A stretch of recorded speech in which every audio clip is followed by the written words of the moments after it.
Halo Sobat Mania, kembali lagi di BRC Official.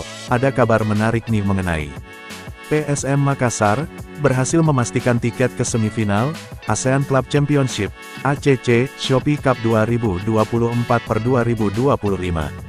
Juku Eja, sukses menaklukkan klub asal Vietnam, Dong Atan Hoa, dengan skor telak 3-0, dalam laga penyisihan Grup A, di Stadion Kapten Iwayan Dipta, Gianyar, Rabu tanggal 5 Februari tahun 2025. Hasil ini, membuat PSM lolos ke semifinal ACC, Shopee Cup, sebagai runner-up Grup A. Mereka mengumpulkan 10 poin, dari 5 pertandingan. PSM Makassar, memang memiliki sejarah manis, setiap berkiprah di Asia. Perjalanan panjang PSM Makassar, di kancah internasional, dimulai pada tahun 1960, saat menjadi runner-up Piala Emas Agahan. Sebuah turnamen invitasi, yang diadakan oleh Federasi Sepak Bola Pakistan, yang kelak menjadi cikal bakal Liga Champions Asia. Di musim 1997-1998, PSM berhasil melaju ke perempat final, Piala Winners Asia.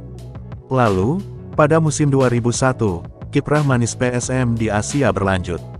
Mereka sukses menembus perempat final, Liga Champions Asia, yang masih bernama Asian Club Championship. Di Piala AFC, kiprah PSM pun tergolong apik. Dari 3 kali partisipasi, hanya sekali Juku Eja gagal lolos, dari penyisihan grup. Pada 2019, PSM berhasil melaju ke semifinal zona ASEAN. Sedangkan pada 2022, pasukan Ramang melaju hingga ke final zona ASEAN. Catatan positif PSM, berlanjut di ACC Shopee Cup 2024/2025. Mereka melaju hingga ke semifinal, dan akan menantang Chong'an Hanoi. Nah itu dia sobat untuk update kabar hari ini. Bagaimana pendapat kalian sobat? Tulis pendapat kalian ya sobat, dan jangan lupa like, komen dan subscribe.